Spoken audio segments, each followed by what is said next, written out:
There's a place you're always welcome, that's as nice as it can be. Everyone can get in, 'cause it's absolutely free. That's death. What are you going on about songs for? Hey, what was that? Over there, in the donkey cart park. No, it was something. Let's go and see. No, it's not dangerous, it's the start of the game. That can't kill us off yet. Oh, this is disappointing. This is a rough one, guys. I have very, very fond memories of Discworld 2. As one of the last new releases I played on my first ever PC, just getting this thing to run was a real challenge. I specifically remember a black crash screen I would regularly get, telling me that there simply wasn't enough memory to run Discworld 2.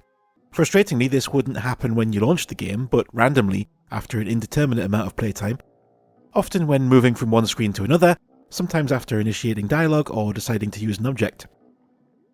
This led to me having a weirdly cautious playstyle, as it added a kind of fail state that didn't exist within the game design itself. It essentially turned a LucasArts style point and click into a Sierra style one, with death in the form of a hard crash to DOS literally around every corner. I suppose what this did is give the game a bit of an inflated sense of value in my mind.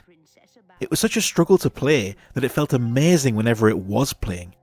It felt like I was managing to play something that was not really meant for my old computer, so every 10 or 20 minutes I got took on this incredible preciousness that frankly masked a lot of the very real shortcomings of this sequel. Look, I love Discworld 1, as we discussed last time, and I love the Discworld books. I love Death too, who is the focal point of this second story, although it doesn't actually feature in the game quite as much as that central focus suggests. You see, Death is bookered off on holiday, leaving everyone who dies in Ankh-Morpork to become the living dead, unable to be reaped. Yeah, what's happening? Call this service, do you? I'm dead, I am. I demand to be taken away to a better life, as per contract. So it's up to Rincewind to track him down and get him back on the job, which allows the man himself to be conveniently absent for most of the runtime. By this point, Death had become a very popular character after Mort, Reaper Man and Soul Music, and the latter of those stories was turned into a short animated TV series in 1996, with none other than Christopher Lee voicing the main man. Albert? Chamomile tea, sir. I thought that was a kind of soap. You can put it in soap or tea, sir. How very useful. Clean inside and out. That meant that while the first game adapted its visuals from the Josh Kirby covers, and was limited by the pixelated nature of its time, now Discworld 2 had an actual TV cartoon style to emulate, and modern PC hardware on which to do it. The insanely ramped up production values are evident immediately with these enormous detailed characters and environments. The fully orchestrated background music often clashing over the dialogue in really obnoxious ways. Scaz. Essentially the sort of man who carefully files away family photographs as his sole means of recreation. And all those lengthy animations with all the frames, it's no wonder my poor original Pentium 60MHz struggled with it. To its credit, the game really does look like an animated TV adaptation of the Discworld, but even on current hardware it feels slow and halting to play. It's almost like it's still trying to read all that data off the CD-ROM, which often resulted in brief pauses that stopped the heart waiting for that inevitable black screen. It's not optimised, is what I'm saying, folks. Its ambition outweighs its capabilities. They tried to do a little too much too soon, and it results in a sticky experience that severely lacks pace. Additionally, the approach to the genre feels a bit off this time. It's very meta. It loves poking fun at the format of adventure games. Barely an interaction goes by without Rincewind complaining about the arbitrary nature of the items he has to find, and the pointlessness of it all.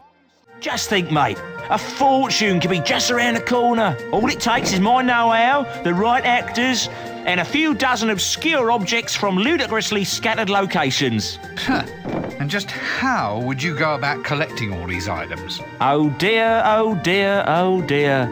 I can't imagine. Can you, boys and girls? Aren't you going to miss all this stuff when they stop making these games? Aren't you just going to miss it all? And that's funny at first, but it gets seriously unfunny once you've spent a few hours on the puzzles, which are almost universally horseshit. There's very little that real logic can do for you, certainly past the first few, with each new task requiring increasingly silly solutions that you really could only stumble upon after too many hours of trial and error.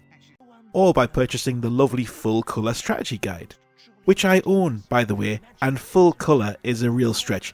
It's red scale, yeah? This is red scale, this is not full colour. It's a very naughty way of fulfilling the technical definition of colour. Boo to you. The insanely obtuse puzzle design, combined with the constant ribbing of the format, ultimately creates a sense that the people who made this have nothing but contempt, not just for the adventure game format, but for video games more generally, and even the players themselves. If you stick at this to the end, I could see it putting you off the Discworld stories, rather than drawing people in to read more. Oh, and Tony Robinson said no to returning to the voice cast this time, and John Pertwee inconveniently died before he could record his lines, so Rob Brydon is left doing a lot of the heavy lifting, alongside new signing Nigel Planer from the Young Ones. He does a decent job, but the performances are just not quite there this time, and they leave a lot of the comedy falling flat. What are you doing here? Doing? Just answer the question. I'm, trying to get it together, I mean, what are, any of us really, actually doing from a cosmic point of view. So, why is this on my list of the 121 top video games ever? Well, I made the list based entirely on my memory of the games before returning to them, and this was always going to happen eventually. They aren't all going to hold up. I still have a great deal of nostalgia for this, playing it in my childhood home on a sunny Saturday morning, still enjoying the novelty of hearing the Discworld characters performed, and stealing 20 minutes of a game obviously designed for a more modern computer. But there's not much more to enjoy here outside of that nostalgia. This is a rare miss, I'm afraid, folks. You can't take it!